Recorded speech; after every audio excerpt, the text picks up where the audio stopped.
Well, good afternoon, everybody, and welcome to this last session of the day, which is on public sector innovation. And I know that doesn't have quite the cachet of what we've heard before about AI and digital, but to paraphrase Stephanie, business is nothing without implementation. And so this is about implementation within the NHS. My name is Jane Adam. I am a radiologist, but next year I expect to be replaced by a robot. But I'm also interested in health technology appraisal through my work with, previous work with NICE technology appraisals. Just as an introduction before I introduce our panel, it's obvious that a huge organisation like the NHS, with a single payer system, 60 million people to look after, is going to be in need of innovation. And the forces driving that include the ageing population, increasing demand, and also the resource issues. And there's no getting away from the fact that the NHS is in the news at the moment because of waiting lists and other issues. And this is putting pressure on the system and making it even more important that where the NHS invests in innovation, it results in clear patient benefit. So what we're hoping to gain from this session is to have a discussion about what the NHS needs from innovation and from industry, what the NHS might be able to do itself in innovation, and that can be done either alone or by forming partnerships with industry and academic institutions. So in order to try to cover those three key questions, I have three what would be now termed as key influencers in medicine. And perhaps I'll ask them to introduce themselves, starting with Roland. Thank you very much, Jane. So my name is Roland Sinker. I'm the Chief Executive at Cambridge University Hospitals, but I've also led our integrated care system for 3 years and have been chair of the Shelford Group for the last 3 years, which are the 10 leading teaching hospitals across the country. Thank you. And Helen. Thank you, Jane. Good afternoon, everyone. I'm Helen Stokes-Lampard. I'm here today because I'm chair of an organisation called the Academy of Medical Royal Colleges. Now, the Academy is probably the most important medical organisation most people have never heard of, and that's fine. We're the umbrella body for the 24 medical royal colleges, colleges and faculties. Basically, if it's an organisation that allows somebody to become qualified as a consultant or a GP, they're a member of our group. I'm also still a frontline general practitioner in the Midlands, which gives a very different perspective on health and care. I happen to be chair of an organisation called the National Academy for Social Prescribing. Might feel like a million miles away from what we're talking about today, and actually I would argue that if we're talking about the totality of great person-centred care, we need to be both at the high-tech personalised genomics end, but also understanding the social determinants and all those wider factors that in play on people's lives. I've got a few other hats, but this isn't a milliner's shop, so I think I'll stop there, Jay. Thank you. Thank you. Lucy. Thanks very much. I'm Lucy Chappell. I'm Chief Scientific Advisor at the Department of Health and Social Care. And with that comes Chief Executive Officer of the National Institute for Health and Care Research. I also retain a role as Professor of Obstetrics. I'm mainly a clinical trialist, and I'm also a practicing consultant obstetrician at Guy's and St Thomas's. Okay, thank you. So you will see that this is very NHS-focused panel, and we have a lot of people from industry in the audience, so I hope that you will take the opportunity to ask questions of our panel when we get to that session. So what I'm hoping to do is to address three key questions to our three panelists, and then leave about half an hour, leave about half the time at the end, at which time I hope you will be asking questions, and perhaps difficult and challenging questions. I'm sure they're up to answering those. And I'm sure they'd like to hear your frank views and questions. So we're going to start with the first topic, this mini topic with you, Roland, and that's to ask, what does the NHS want and how can it achieve partnerships with academic and other institutions, maybe industry too? Right. Thank you very much. So I'll come maybe at the end to the, if you like, nitty-gritty of partnership working around virtual wards, radiotherapy, planning, how elective orthopedics recovery can be progressed, and talk about some of the enablers around single points of access, speeded up commercial relationships, and so on. But if I could, Jane, I'd like to start with sort of 4 high-level points in terms of what the National Health Service needs to enable it to be a leading partner alongside our patients, our partners in industry, academia and the third sector to improve the care of the population we look after.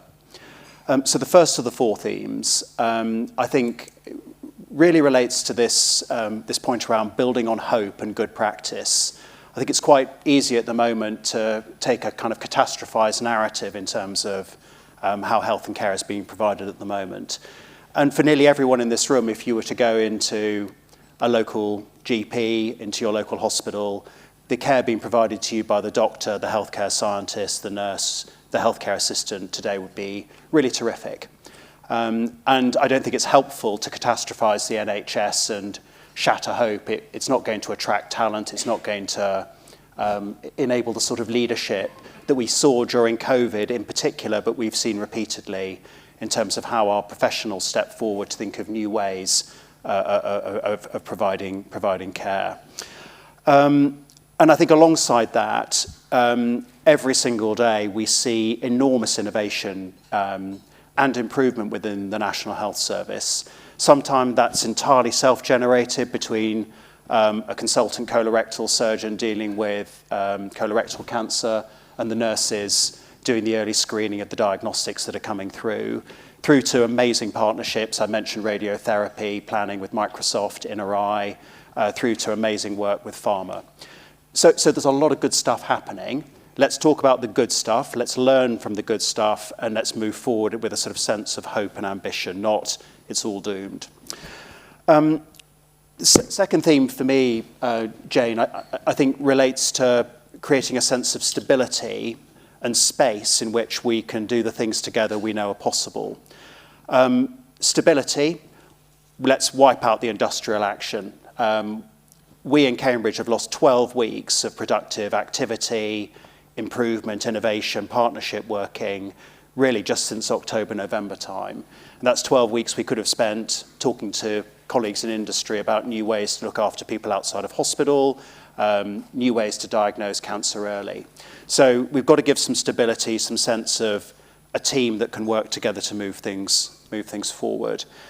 And then, as I think Amanda Pritchard is doing, as the Chief Executive of NHS England, bringing a sense of focus to the next 2 years and decluttering the landscape. And if I'm honest, the next 2 years, as Amanda is indicating, is about access. It's about access to general practice, access to mental health services, and bringing the waiting list down. And we're doing a lot of that, I think, very effectively in the NHS already.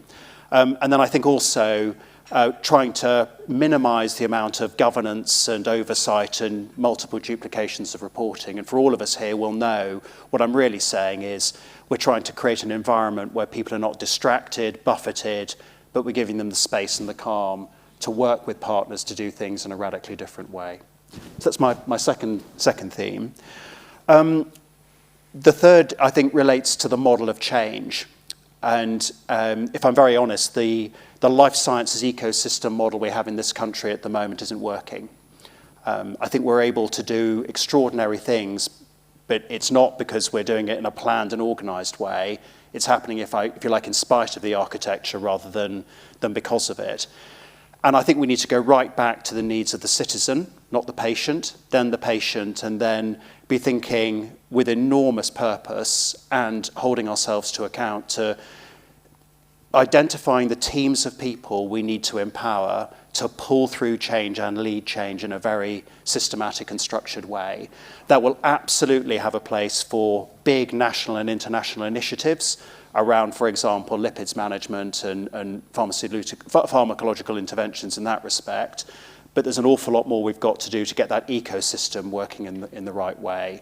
And as part of that model of change, Jane, the lessons from COVID are absolutely front and centre, where, broadly speaking, chief executives like me made sure our staff felt safe, set a broad direction of travel, built the right partnerships with in our case AstraZeneca and multiple others, and then got out of the way and let the teams do the right thing. So let's rethink the model of change, and let's also look internationally to the ecosystems that are doing this, I think, really well. I was in Abu Dhabi last week. It's fantastic to see a fully integrated health and care record and the extent to which the genome sequencing is moving forward there, and the partnership of funders emphasising prevention and population health rather than high-end precision medicine. Okay. Fourth of my themes, and then I'll draw to a close, Jane. So I think there's an extraordinary opportunity for us at the moment in the context of how we get trials back up. Big thank you to James O'Shaughnessy for his review. The VPAS drug price negotiation, and opportunities around health tech to get a much bigger uptake of many of the health tech innovations that Peter Ellingworth has been championing on behalf of health tech industries in this country, to align our ecosystems around sub-pathways within the 5 life sciences missions and really test how those could be radically transformed in particular geographies. Neurodegeneration in the northeast of the country, precision cancer medicine in the eastern region, and use that, I think, to bring together the heft of NIHR, NICE, MHRA, industry with our universities, patients, to think about new ways of keeping people well, intervening early when they're poorly in a way that delivers real value. And I think there are some very testing questions for us there. Yes, blunderbuss diagnostics, but there's a good deal of evidence, isn't there, that a lot of that diagnostic doesn't lead to any change in outcome or treatment, just generates a lot of anxiety. So I think there's big opportunities for us to work together. And what that working together will do is it will flush out the tensions, it will flush out what the NHS needs to do to be a better customer, and what industry needs to do alongside to help things move forward in a way that's much more constructive. Very final point from me, if I could, Jane, just in the question of academic institutions. This is about, it's all about partnership, and it's such a trite and obvious thing to say, but I think it's about industry, academic institutions, the third sector, patients, aligning in a very different way. And if I look at what I perceive to be the success of the vaccine programme here, from vaccine procurement as a big national initiative, through to vaccine uptake, which was a very local uptake, a locally led initiative for particular populations, that's the sort of partnership working we've got to try and blend. And if we're not asking who before we ask what, I think we're getting it wrong. I'll hand back to you, Jane. Thank you very much. I'll just pick up on one thing there, because it's slightly different from Lord Darcy's perspective in the last talk, which was about that we should look for disease in advance. And in a way, it ties in with what you're saying, that the focus should be for this on a citizen-wide basis, because of course the NHS is paid for by the citizens for the citizens. But maybe the way to do it is not to keep looking for disease unless you know that when you find it, you're going to definitely make a difference. And also, I know from an imaging point of view, you will see lots of things that actually just cause, as you say, a lot of worry, and actually in the end don't mean anything. So your focus is we start at the citizen before we look at the patient. In other words, we don't just consider what the patient needs, we look at what the whole population needs. So it's a very legitimate challenge. I think as we spend maybe a year learning by doing across subset pathways in the 5 life sciences missions, we should be testing ourselves on population health, prevention, early diagnosis, integrated medicine, and then discovery science. And in some of those conditions and some of those treatments, we'll get very different answers. I don't know, I'm not a clinician or an academic, but if I look at neurodegeneration, there is a strong sense and a strong consensus that early diagnosis and tracking of progression of disease combined with new approaches on intervention is a good way to go. So there, early identification is the right thing to do. Let's look for the disease and pick it up and see what we can do about it. I'm sure there are radically different views on different tumour groups. if you consider that a lot of people will die with prostate cancer but not of it, is late-stage diagnosis and anxiety caused by that and possible radical prostatectomy with a robot or hormone therapy and radiotherapy a good thing to be identifying and progressing? If it's not going to do that much good, I don't know. Those are the questions I think we need to explore. And of course, they evolve with treatments. As treatments develop, it may be worth diagnosing something at an earlier stage because the outcome will be affected. Helen, do you have any comments on? So many. I do wonder if we should probably, I'm just thinking about everything I wanted to keep picking up and say, oh yes, or what about, so perhaps just the one thing is I absolutely 100% agree with starting with a citizen, because I think that my allusion to the bit about the social prescription side of stuff is about the big society challenges that we face. Now, at a conference like this, what we're interested often is the very specific, the very focused, and that's right and proper. But if we don't keep in mind the citizen and wider society, if we don't keep in mind what the nation can afford, and I'll perhaps in my bit talk a little bit about the model of the NHS and whether it's right or not right, and what we can expect for the next 25 years, then I think that we are missing a trick, and we will go down many rabbit holes, waste time, resource and energy, when actually taking a step back and think if we got the right medicine for the right people, I think we'll end up in a better place. And we need patients and citizens on that journey with us. Us opining is all well and good, but if we don't have the public and the citizens' voice in this, then we are going to get it badly wrong. And the politicians will pay the price, and if politicians pay the price, the NHS will pay the price. Okay, Lucy, do you have any comments on? I think I'm probably interested to hear Helen's wider thoughts, and then we'll come back to... Okay. Yeah. All right, so let's go on to the next question. Thank you, Roland.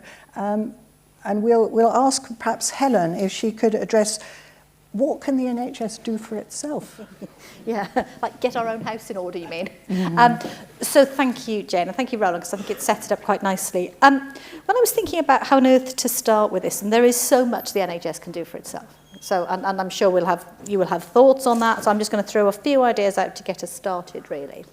When I said get our own house in order, there are some serious organisational things going on internally within NHS in England, with all the reorganisations and staffing changes that are happening. We need to just get those done and move on, because that is disruptive and holding back a lot of progress. And we in the NHS can't influence the pace of when the next general election is going to be, but I'm finding that irritatingly paralysing to getting stuff done at the moment. And what we need to be doing is looking at big picture in the next 5, 10, 15 years, not the next 18 months. But probably we can't fix that one here today. That's rather stuck. So at perhaps a bit more tangible level of what we can be doing, sharing good practice is right at the top of my list. One of the biggest things that I bang my head against a wall over is the tyranny of, oh, that wasn't invented here, right across the NHS. So whether it's a GP has a great idea to improve access for patients, that's a topical one for this week, and does something fab in practice A, just half a mile down the road in practice B, oh, well, we're a bit different from that. Are you really? Are you? So there is something about it wasn't invented here, and how we help other parts of the system embrace proven, demonstrable good ideas and roll it out. And this is a huge challenge, and I'm very interested in it. You may not be, but just how a great new drug arrives and it just doesn't get taken up in 90% of the country. What's that all about? We have a lot of inertia. And a lot of that comes down to change management and a lack of investment and recognition that people are running so hot they have no headspace. And so there are things we can do better. I think there's another one about getting over all the precious attitude that is out there about, oh, we don't work with industry. I think the challenges with the pharmaceutical industry and some of the bad behaviour of 20, 30 years ago have left a real stain across healthcare. Medical students and junior doctors were brought up with well, that's bad. We don't work with commerce. And I think that's a real cultural barrier. And I think that holds back a lot of really great, amazing innovation. And I do think we have a responsibility to talk quite openly about that. What is that all about? What does it mean? And how do we do it well? Whether it's declarations of interest, whether it's just being very overt about things. Personally, I'm a big fan in healthcare professionals of making your declarations very open and honest. Who pays this doctor? Every doctor should be signed up to something like that if you haven't got a good organisational policy about declarations. Do stuff and don't expect to get paid for it. There's a radical idea, if you care about it. There is stuff that we can do better internally. as an aside, we touched on the existential threats to the NHS in terms of the funding model of the NHS. And I think in the run-up to a general election, there are a lot of really polarised conversations starting to happen. And if we take as a starting point that we believe that healthcare access should be universal, that's a good starting point because it's not universal across the world, but as universal as we can be, and that it should remain free at the point of genuine need, then it sort of doesn't matter whether you pay for it by general taxation or by an insurance model, because you've got the same pot of money to deliver care if you're going to go for universality. And the evidence is that what we do in the NHS, when we're properly funded, we do just as well as any other healthcare system in the world. There isn't clear evidence of superiority that I've ever seen. And in fact, when you factor in the historical underinvestment with take the wedge of underinvestment we've had over the last 10, 15 years, added to where we are now, suddenly we'd be doing much better than we are now. And that's pretty convincing stuff to my mind. And I think there's a big distraction out there at the moment. A lot of people would like us to tear up the model. 75th anniversary, great time to tear it up and start again. I'm being provocative now, I know, so I'm really happy for the conversation to flow if you want to later. Actually, I don't believe that. I think that's a great big hairy distraction that we need to get away from and recognise you invest in a system properly, it can do great, amazing things, and we can innovate well. Sorry, that was an aside. Keeping patients at the centre, we talked about. Another great thing we can do is we can try and create space for our individuals with enthusiasm, ideas and passion for innovation to flourish. You alluded to this, Roland, about what was one of the great things about the pandemic was we let people with big ideas have a go. We had their back. And I think one of the things I'm fairly passionate about is that there's an awful lot of us older generation out there who are leading and doing, when actually there's so much energy and enthusiasm out there. We're the cynical, jaded ones, quite frankly, in the system. We need a little bit of space for those with the energy and passion to do it, and we have to have their backs. That's the point. We have to be their safety net and have their backs. But that does take a bit of creativity and leadership to allow that to happen. It takes courage and leadership, actually. What else did I jot down in my musings on this one? Advocate. Being advocates for change and innovation. We're not always very good at being advocates for it. I think I'm probably ease up on that. I've been rabbiting. But I think the advocacy goes to fighting for resources for the right things. But we clearly need to call out when medicine is inappropriate and overused, and where tech is superseded, where medicines are outdated. There are so many false economies out there, and there are some great initiatives trying to do this sort of thing. There's the Evidence-Based Interventions Initiative. We've got deprescribing initiatives. We've got Choosing Wisely, getting it right first time. Tons of good stuff. And again, we just don't seem to manage to get it out there, covering everybody. So that's a selection to get me started, Jane. Thank you very much. Lots of food for thought there. You mentioned, first of all, about sharing best practice and advocacy. Whose job is it to do that? Well, it's clearly everybody's job. There are certain organisations that you would argue have a very strong role in getting stuff out there. So if you say that NICE is one of the big organisations for saying what the right thing is, so if we just... But nobody has said to NICE, it's your job to make sure every doctor does it. Yeah. The Royal Colleges have a role. The colleges set fantastic standards and guidelines.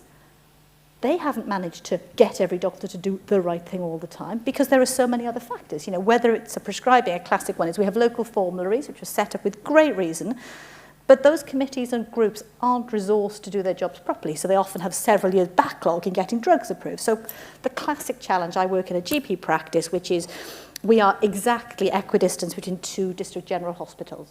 Great, but different counties, different formularies.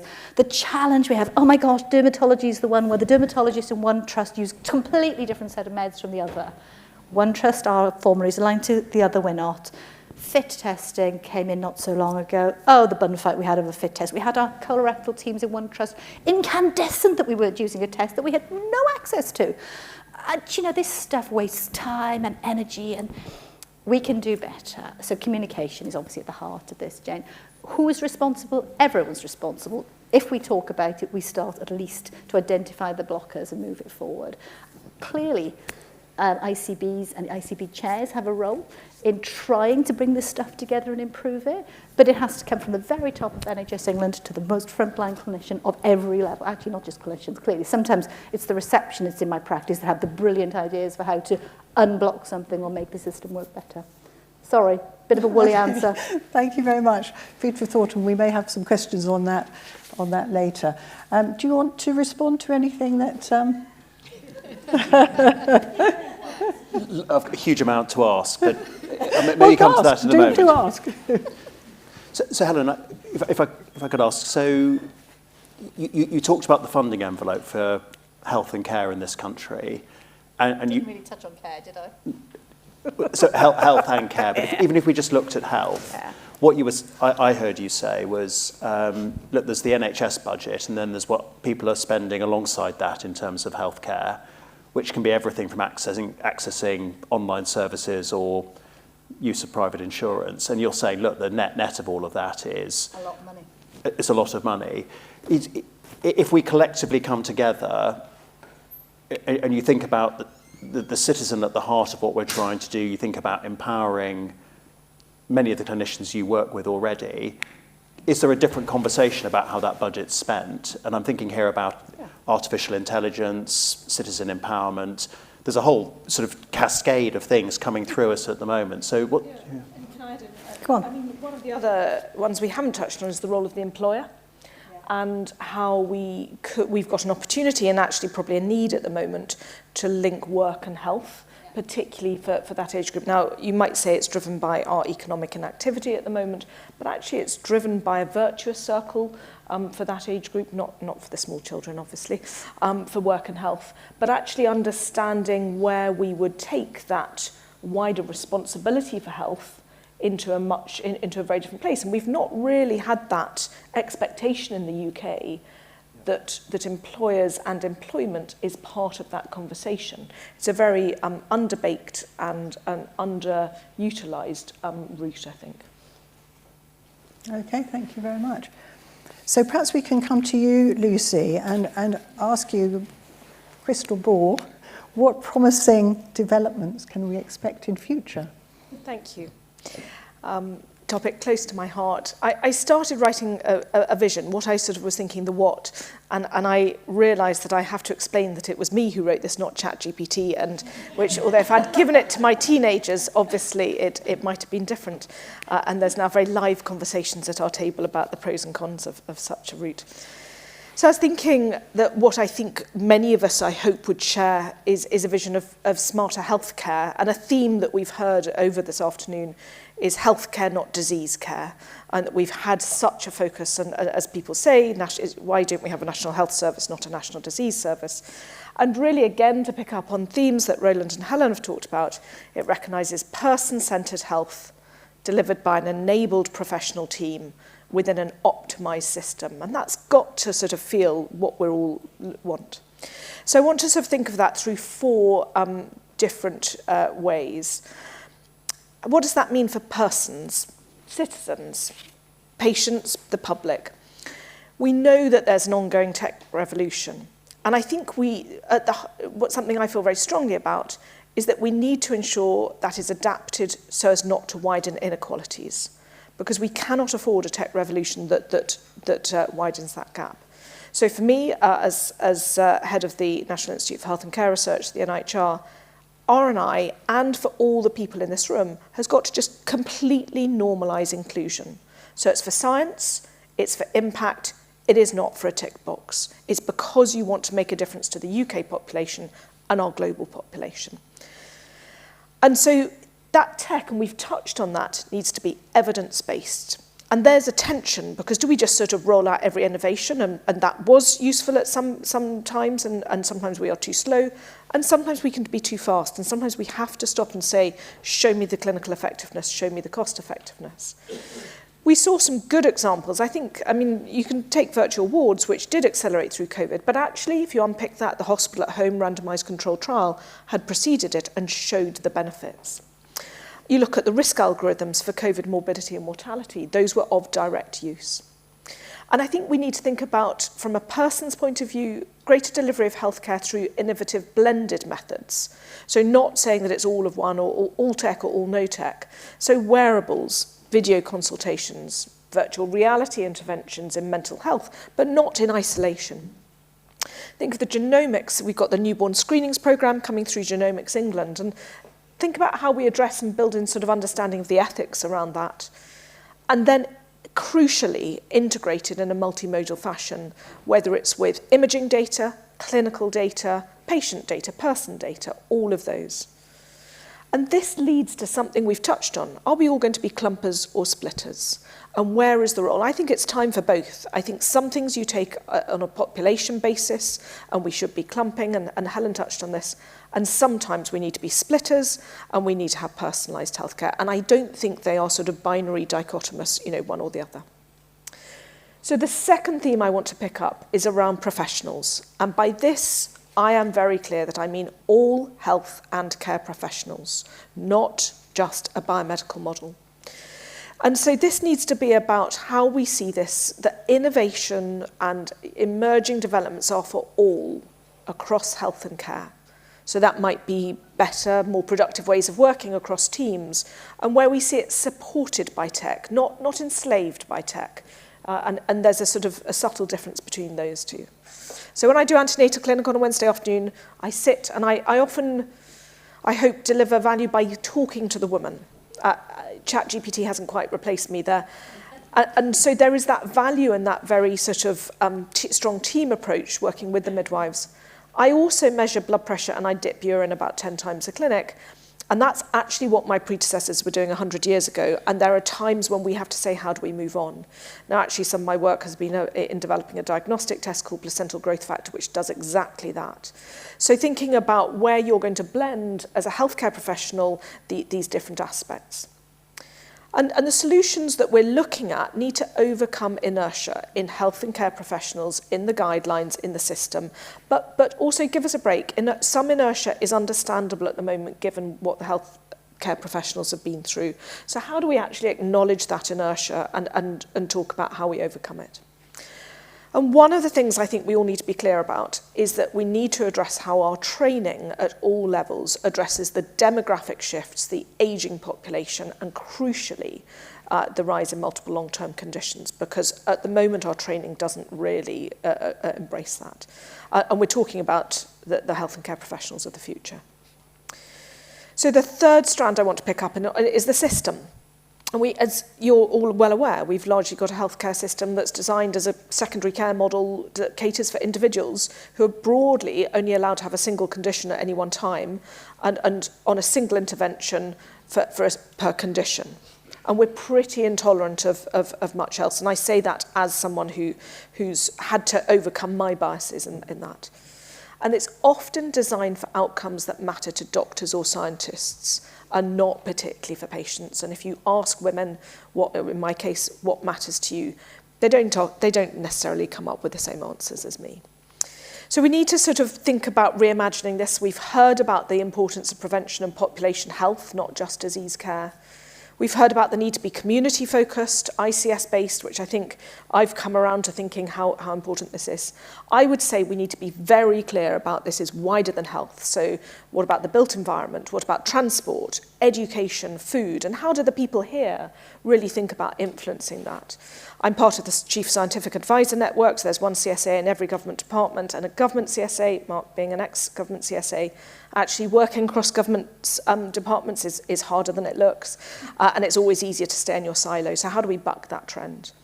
And how do we think about our reimbursement and our incentives models that actually rewards the behaviours and the outcomes that we all want to see? So how do we reimagine that along the lines of what Helen was talking about? And the fourth strand is science. What do I think is coming over the horizon? So I think you probably know where we might be heading in terms of engineering biology, lab-grown blood, gene therapy. It's coming, it's here, more of that. We've talked in the previous session about AI. We've got some other exciting ideas. There's human augmentation coming. We're already seeing some of it, but if you think about that for patients, for healthcare professionals, for those who are well, like carers, and also those who are not, spinal cord injury and what we can do. We're going to have ever more new ways of novel drug discovery, and particularly thinking about how it's reimagined not just for single disease pathways, but differently. And really thinking about device revolution and the intersection between devices, drugs, and multimodal pathways. So I've given you a flavour of those four, but actually the other important bit is the how. is it achievable? So I'm really passionate. Research and innovation are core to care. They are everybody's business in this room, across our health and care service. We'd got a flavour of that in COVID, and now it just needs to be how we operate. So I think it needs to be driven by patients and public, because they often want access to the better treatments, and they need to be partners in this. Driven by the healthcare professionals. We know that R&I are really clear incentives to recruitment and retention, and we need to think about how we use that pull, particularly to address inequalities. It should be driven by the system, because research active units have better patient outcomes, and every unit, whatever unit that is, should want better outcomes. It should be driven by science, because the revolutions are here, and it's up to us to think about how we harness them for our benefit. We've heard about the dangers of AI, so how do we harness that for the benefits? Driven by life sciences, so many of you here today, I think it's the why of a company existence, and it should be to make a difference to citizens. And lastly, driven by government and politicians. It's hard with the current election cycle, which rewards short-termism, and we've got to ask, how do we get long-termism? So that integration across those 6 strands is absolutely crucial, and that integration with inclusion. And sometimes it's going to be a combination of small steps, and sometimes we're going to see a large change, either by political decision or by necessity, such as COVID. I think we should use NHS at 75 as our beacon for asking what do we want for the next 75 years. And I hope that the answers, or at least some of them, are in the room today and in the awards that we're going to hear more about. Thank you, Jane. Okay, thank you very much. Perhaps I can ask Roland or Helen if you'd like to add anything or respond. You go. All I was going to say was, I think it's quite interesting. We didn't rehearse this. You know, I think you saw us arriving ad hoc and so on, and we had sort of about 30 seconds to talk beforehand. I think what's interesting to me is the parallels that have come across the 3 of us. I mean, the themes about starting with the citizen, then becoming the patient, and the patient, keeping the patient at the centre, rather than the patient, broken into the constituent parts and treated that way. So there's something really big there for me. I think I loved some of the phrasing that both of you have used about technology as the enabler and the supporter of clinical care, not the leader of the care or not the determinant of care.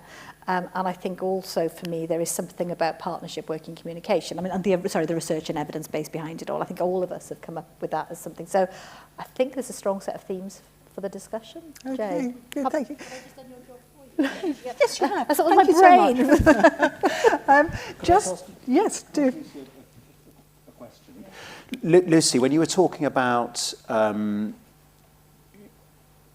lot of the research expertise that we've got, the work you've seen with patients and with our clinical teams, when you think about, say, the biomedical research centres, when you see the ones that are really doing this right, and they're starting to think about the questions that those 4 themes, how are they doing that? What have been the enablers? Is it the criteria you set by which people apply for money, or are you looking at this is another one who's done something that's interesting because of A, B, or C? What are the defining levers we need to pull? So I think we've got the biomedical research centres are one of our flagship infrastructure grants from the National Institute for Health and Care Research, and we invest around 790 million over 5 years. And the successful ones are those who, I would argue, think about the translational circle. So we've heard about the pipeline, and it takes 17 years, but I've always imagined it as a circle where you've got this strong underpinning science that runs through it, but with a reach backwards into preclinical, but also really importantly, what are we here for? We're for that translatable impact to patients and public. And so our really good examples of BRCs are where they've formed those partnerships that have got, and I was in Bradford recently, and they were talking about working with the Bristol team to really say, it's not enough to say I do my phase 1 or my phase 2A trial and that's it. It's how are we thinking about the what next? And in fact, interestingly, in COVID, we accelerated some of those trial phases because we needed to.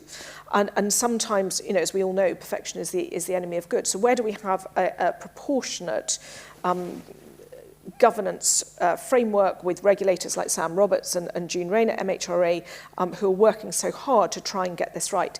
But the point is about the translational circle is that you really see that dynamic pull through, and life sciences companies are part of that. So it's about those partnerships without all the barriers that can be erected to say, how do we see this translating?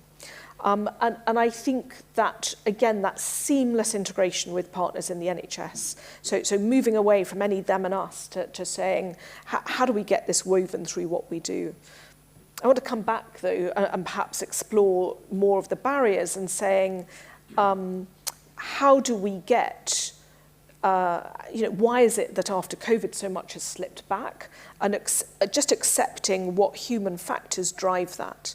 So I'm doing some work this year on how we improve our approvals and our contracting across the National Health Service, and saying, who wants to come on this journey to say, we don't have to carry on doing it as we've always done if we can show that there are better ways of working. So unified contracting, understanding that we need that to be done well, but then we don't need endless nitpicking for the sake of it. And really it's an ask, been working with ABPI and other colleagues to say, how do we get more of this joined up, and how do I provide the incentives into the system to do so over and above what we've often traded on, which is a lot of goodwill. Okay, I want to leave time for questions, and I see that Mark is already ready with one. Yes. And you've got one too. Surprise, surprise. So those were terrific presentations and discussion. One thing that worried me increasingly recently, and I think the discussion today has emphasized it a bit, is the danger of over-medicalizing the human condition. So as we move to a world where we all have our genes assessed, looking for early manifestations, the temptation will be it's my genes, which of course it isn't, or it may be partly. And I think the other question is, and it relates to something that Lucy's just said, which is that politicians always prioritize spending for the present over spending for the future. And you can see that in climate, where even now, there's not enough spent on the future. We could look at the decline in public health, again, as examples where the focus has been on the National Disease Service, not the National Health Service. And I guess the real challenge is, how are all these developments actually going to compress morbidity? Because that's the challenge. As we all live longer on average, but we're ill for much longer. And I think the danger is that many of the interventions that we're so excited about will just lead to further extension of that period of morbidity. And I'm just not sure how we're going to deal with that. And I guess it's a question about care as well, which is we haven't really talked much about social care.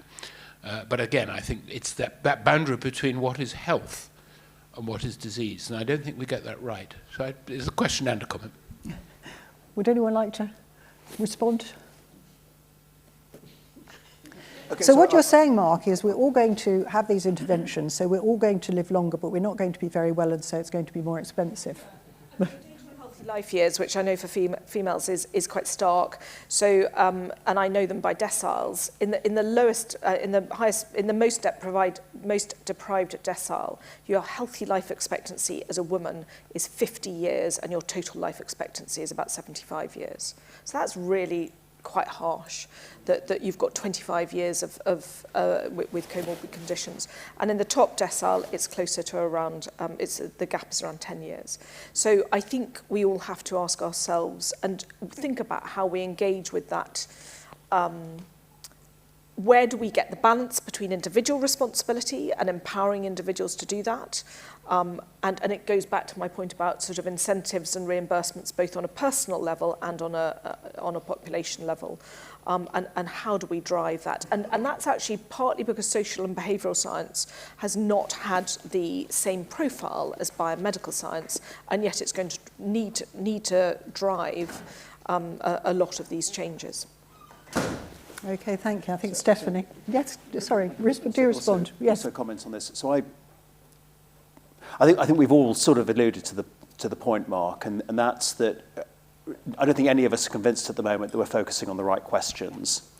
And in addition to not necessarily focusing on the right questions, we're pulling some pretty crude levers. So I thought Lucy's response to my question around what are the successful biomedical research centres doing is terrific, because she's saying, or I heard you say, Lucy, yes, we're interested in mechanism of disease and the biology, but we're really interested in translation and reaching back into the population in a different way. And what I was saying about diagnostic screening is, to what end? Because there's a lot of time and energy going into some of these areas when we should be focusing on exactly what you're talking about, which is the well-being of the population in a different way. And then if you look at some of the models that we're using, I think the integrated care systems are a good thing. It's good to be working together in partnership, but they're not going to solve all of these issues. And expecting them to, I think, is giving false hope to what we should be focusing on. Okay, thank you. Stephanie, you had a question. Is this working? You're poised. Thank you to all of you. Super interesting. My question is for Lucy. I also trained as a women's health doctor, so this is slightly personal because I think women's health is a great example to think about all the threads that you mentioned, including the how and connecting everything. I think it's really important that you're probably the only person here today as we talk about innovation that's talked about the workforce and technology and innovation to support the workforce, because I think that is probably a lot, accounts for a lot and affects all the other outcomes. But just taking women's health, and we both know all the issues in women's health, starting with the workforce, but also with outcomes and the fact that it's been for so many decades underfunded as far as research compared to a lot of other areas. And thinking about an innovation, there is the how of how we achieve everything and then we string everything together. But I think one key thing, especially with the finite resources, is the prioritization. And nobody's been able to give me any sort of sense, and I guess in many ways this was so frustrating, as I sort of exited the NHS. Nobody's been able to give me a sense of how are healthcare leaders going to prioritize. There is innovation, and they're the problems, and they're the areas we're doing really well. But we can't do everything. Take women's health. Who is going to prioritize the areas we need to innovate first? Who's going to prioritize how we allocate resources and what the lowest hanging fruit? But again, as I mentioned earlier, the mission critical areas where we can really focus and prioritize and start from top to bottom. So it comes back to the tensions. In COVID, we had to prioritize, so we did it and we showed off what we could do. And Roland's touched on, do we go for they're actually the life science vision healthcare missions, of which we've got 5 sort of going forward. And there's a logic to that because they are high drivers of disease burden. And so that's important. But I do feel quite strongly that we must not squash innovation that emerges from other places. And so there is an unintended consequence to saying you can only have priorities, which is to say, well, we don't want innovation in other areas. And I think we need to be careful about the messaging to say we should, in fact, have the opposite. Those are areas where we can focus because of the disease burden, but we should learn and then implement and also listen to the bottom-up innovation of which there is plenty. So I don't think we should frame it as an either-or. For women's health, well, we should be clear that women have cardiovascular disease and cancer, and we should be clear that everyone in this room goes away thinking that research inclusion, which encompasses sex and gender and ethnicity and other characteristics, is the normal way to do not just how we deliver care, but also the research and innovation. And yes, of course, there's going to be a place, and there is funding for other areas of women's health. In fact, as it happens, there's talk about what about the men's health strategy. And when I started working years ago on the women's health strategy, I actually asked, as a champion for women's health, what about men's health? And I said, it's about the inequalities. So the women's health strategy is driven by the inequalities that we see in their care. But actually, there's inequalities that relate to men. For example, I was touching earlier on suicide in men between 20 and 40. So if we make it about the inequalities and ensuring that levelling up is not a political slogan, but something that we're doing for the benefit of our population, then it just becomes normalised that you say, how are we delivering care, services, research, innovation on that basis, and it drives what we do. Roland, I mean, I think you talked about those mission areas, but does that chime with you, or does it clash? No, I think it's very aligned, and I suppose also what I was saying in terms of priorities, I come back to how can the NHS be a terrific partner to the citizen, to industry, university, the third sector, to think about new ways of keeping people well and intervening in an integrated way. And I then look at what would it take for the NHS to be on a more even keel today. And I think there's quite a strong consensus that if we could support colleagues in general practice, we could support patients struggling with mental health conditions, and we can bring the backlog down in a stable way. What that's just doing is it's giving us space to breathe. And the reason I would alight on the life sciences missions, I think, Lucy, you're absolutely right. Multimorbidity is what we've really got to lean into. At the same time, I can see that we can do some of the challenges around cancer, neurodegeneration, cardiovascular disease are tractable. I can see how we can get our hands around them, and I'm interested in them in their own right and for those patients. But it's more the learning that will come from how we can work well together that I'm interested in, I think. I think, Helen, did you want to add something? I'm conscious there's so many other questions in the room. I'll skip. All right, thank you. Thank you. Really enjoying the discussion.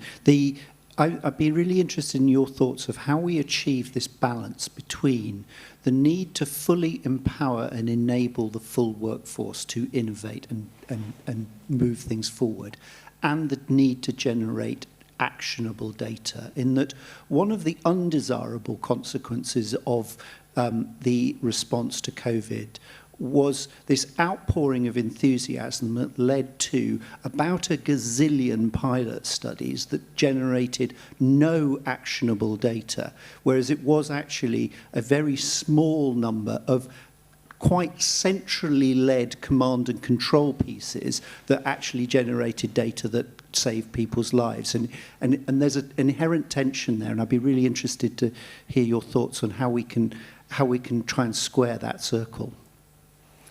Do you want any particular panel member to answer?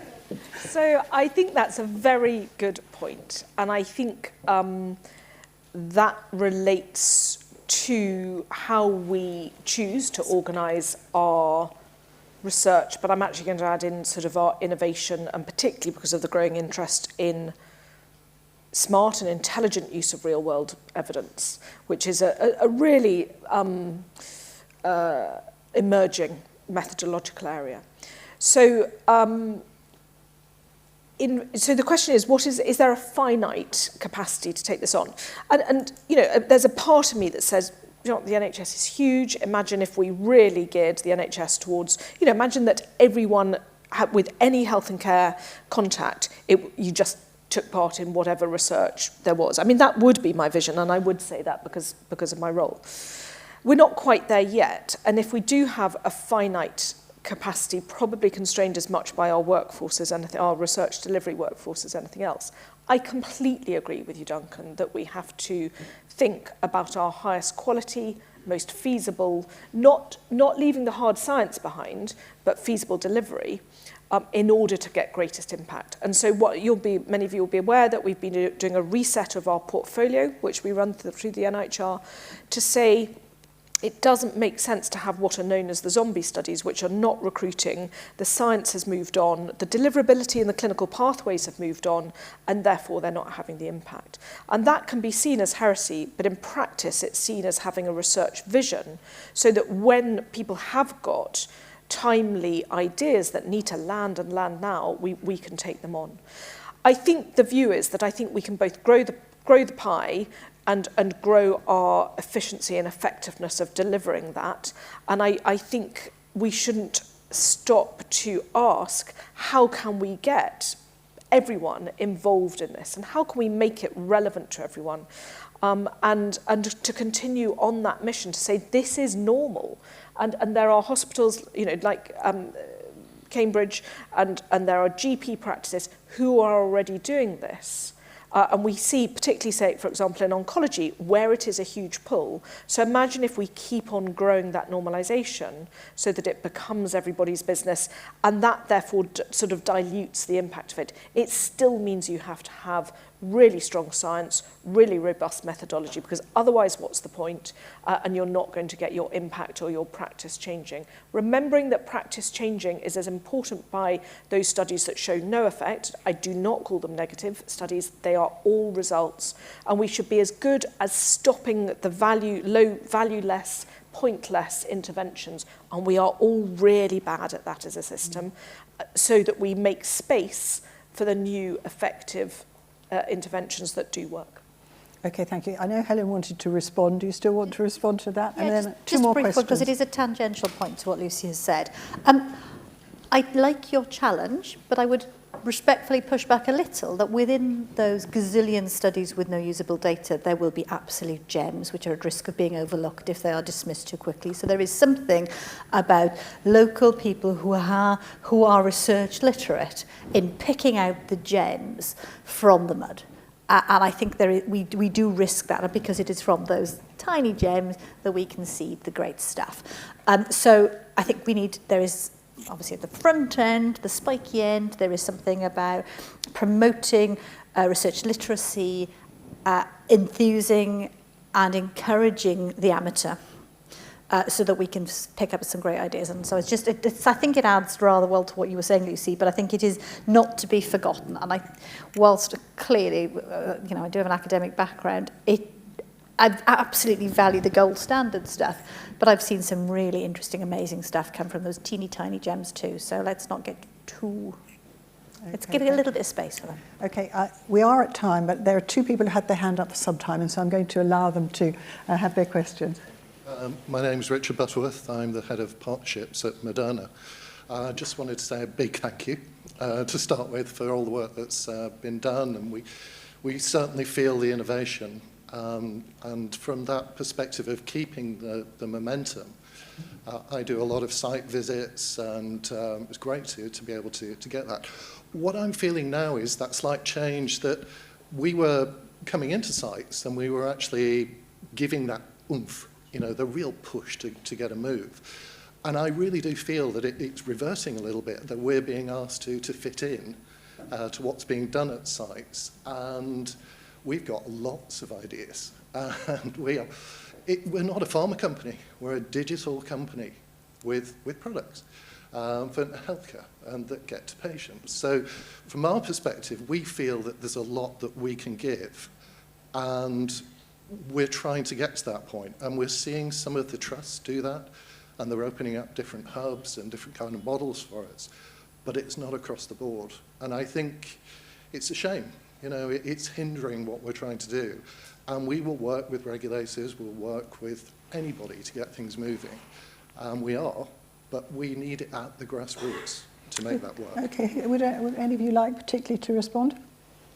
Roland? Yeah, so I'll pick that up. So for lots of reasons, there's definitely differential openness to partnership across the system, and enormous variation. And we've also got a huge amount of infrastructure, from accelerated access collaborative, the academic health science networks, the biomedical research centres, specialised services across big geographies, and new infrastructure in terms of the integrated care boards, and I could go on and on and on. And in that, the one thing we're all certain about is that's a lot of overlapping infrastructure that isn't pointing in the right direction, in the same direction, and quite often is not touching the people who do want to lead in the way that we've been hearing about today. So I think that's an enormous... If your point is it isn't working, you're absolutely right. Can we fix it? Yes. And I think this is about empowering the people who actually are leading and directing a lot of those big networks across bigger geographies. I don't think this is going to be about 43 partnership relationships. I think this has to work at a much bigger regional footprint level, which isn't a way of saying Cambridge is going to run the eastern region. Far from it. It's Cambridge with others, getting those networks working in a way that tackles some of the health inequalities that Lucy was alluding to, but is answering the questions of population health, where it's right, prevention, before you get into, if you like, the the highest end of specialist services. Okay, thank you. And last question, because you did have your hand up some time ago, so I don't want to leave you out. Hi, thank you. It's Grace Lomax. I'm Clinical Director at Clarivate. I'm a huge fan of innovation. I was going to take your gauntlet about, throwing some challenges. And I wanted to talk, Lucy, perhaps about the elephant in the room, which is, before we go running off up the hills after more innovation, about getting our house in order as a health system. And to Dr. Roberts' point about the care of optimal prescribing, we worked with the NHS around getting the GPs to remember to test for lipids, an entry-level job for a GP, and the aim was to help prevent 50,000 deaths. That should be a huge incentive for us all. But it's not just getting the GPs prescribing better, which we all should be doing. There should be less casual prescribing. The data shows there's a lot of casual prescribing, but also getting the patients to take their medicines. We've seen in a lot of longitudinal data that at scale, patients do not take their medicines. At huge scale, they don't. We know metformin, entry-level treatment for diabetes, that in England... Can we just, because we're past time, so can I just briefly summarise what you're saying, which is essentially back to your point, Helen, about good practice, that everybody should be doing this, as you say, and then how do we get the patients to actually comply? Yes, hugely important. Otherwise, we're wasting our money and their time. We could turn this on its head and say, have we got the right interventions delivered in the right way to enable people? I prescribe drugs to pregnant women. I don't ask them to comply. I go on a journey with them to explore what matters to them, to give them a choice of treatment versus no treatment, and then to talk through the benefits, the risks, the alternatives to doing nothing, which is the choosing wisely approach, and then we make a shared decision. So I think it's about reimagining that, and then asking everyone in this room, do you know why people don't take metformin? It's because it's got horrible side effects.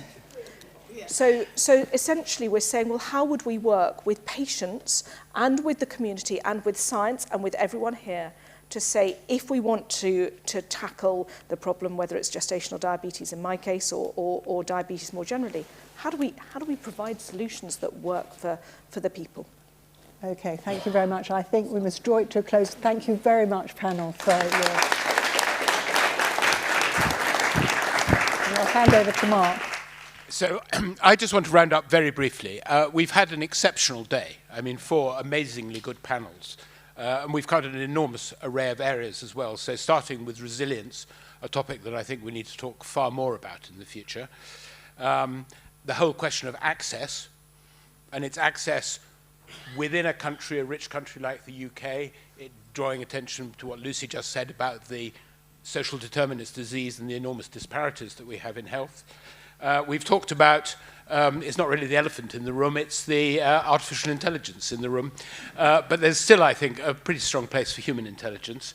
And then finally, the extraordinary role of the NHS. And I think that the cup half full, which Roland kicked off with, I think is extremely important.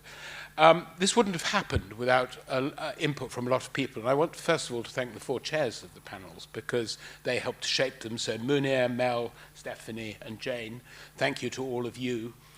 Thank you to the team at Morehouse and to Mel Walker and to the Galien Foundation itself for helping put this on. I think the Science Museum is a wonderful and rather appropriate place to have it. And whilst it's a pleasure to look at the panel, it's also a pleasure to look at the extraordinary picture behind them as well.